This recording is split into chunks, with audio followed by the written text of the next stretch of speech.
Hello, my name is Zoran. In this video I will talk to you about the list, about what makes it efficient, what makes it the most widely used collection in .NET. I will show you the working principle of the list and compare it to the working principle of array, which is an exceptionally fast collection, but not so flexible like the list is. If you like what you learn in this video, please subscribe to my channel. Don't forget to tick the bell so that you receive notifications when new videos are published. This video is related to the video course which I have published at Pluralsight recently, titled Collections and Generics in C#10. Follow the link from the description and watch that video course. You will see the use of collections in realistic business applications, many different kinds of collections used in many different settings. There's also an in-depth coverage of generics in that course, especially on using and constructing custom covariant and contravariant types. The course ends in designing and implementing your custom collections when the existing collections fail. So in this video we will cover a similar topic about adding data to the list. We will analyze the performance of the list and compare it to the array and make some conclusions in the end. So let's begin with code. What if we had some data? Pretend that we don't know how many items there are, so there is a sequence of items coming in, and we need to put it into some collection for further analysis. We could instantiate a list, and then for each of the data add every item to the list, and print the data out. Just print them. If I run the application, the data will be there, so everything works as expected. This is the basic scenario when you add multiple items into the list. The question is, how does this work and why does it work? And also we know from experience that the list is doing this very efficiently. So the question is how? What magic lies behind the list that makes adding unknown number of items into it so efficient? Of course, don't forget, adding and then iterating through those data, both operations are very efficient. To analyze this problem, we might try to mimic the list using just an array. Pretend that we have no list available and we need to populate a collection with those same data. So I might initialize the array to some number of items. I'm guessing how many items there will be, so I'm obviously wrong and I will have to do something about this constant 16. But if there were an array of some size, we might want to know how much of it has been populated so far. So initially the count of used elements in the array is 0. We just iterate through the data, move the counter, increment it in every iteration, set the element of the array to the incoming item, try it out and see it fail. It fails because I have stepped beyond the end of the array and caused the index out of range exception. This is the problem the list is solving for us, automatically extending its underlying data structure to accept more items when its capacity is full. This is the case we must cover. When count is equal to the length of the array, then adding and trying to add another item to the array would cause an exception. One way to address this issue is just to double the capacity of the array by instantiating a new array with twice as many elements in it.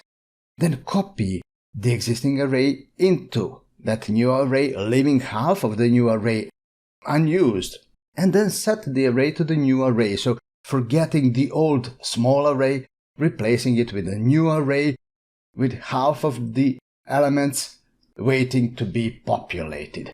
There will be no index out of range exception this time, If I run the application, you will see that all the elements have been printed out. But now we must ask, is this method of reallocating and copying content efficient? Wouldn't it be copying too many times the same item? Think of the initial few items that were put into the first copy of the array. If we reallocated the array 1 time, 2 times, 3 times, 4 times, 5 times, wouldn't those initial elements be copied 5 times? Yes. Isn't that too much? Yes. No? Maybe. I don't know. So that is the question. Is that copying too much of copying?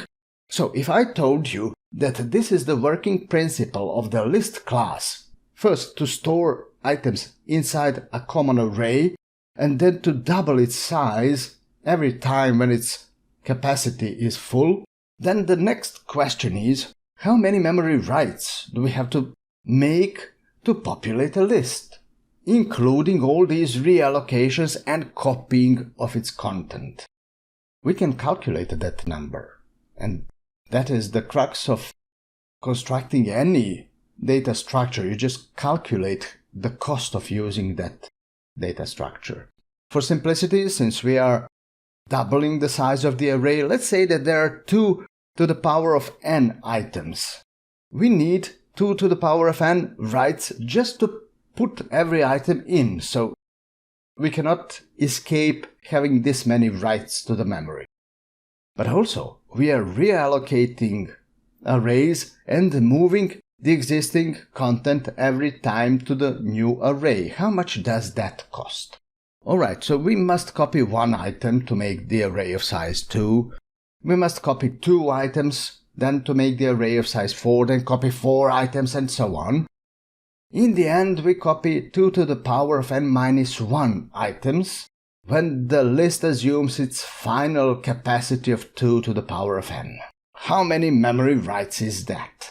There is a nice little trick to derive the closed form of this sum. Multiply it by 2, then juggle a bit around, and here it is. The closed form on average, every location will be written 2 times. Resizable list makes twice as many writes as the array of the same size. That is the verdict. The list will make 2 times more assignments of every list item. And that is the cost of using the list versus the cost of using the plain array. It will cost you 2 times more. On the other hand, you will get the benefit which the array cannot offer, and that is automatic resizing of the underlying collection, so that you can put as many items as you like, or populate as much of the list as there is available memory on your computer. So if anyone asks you what makes the list so efficient and so useful, this is the answer. It is reallocating the underlying data structure at the expense of writing every item in memory 2 times instead of only once.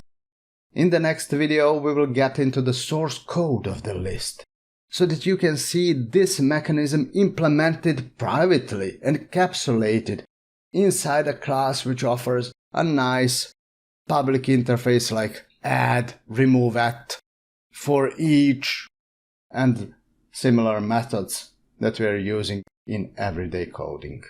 Thank you for watching. Don't forget to subscribe to my channel, and if you are interested to learn more about collections and generics, please go to Pluralsight and watch my video course on collections and generics in C# there. The link to the course is in this video's description.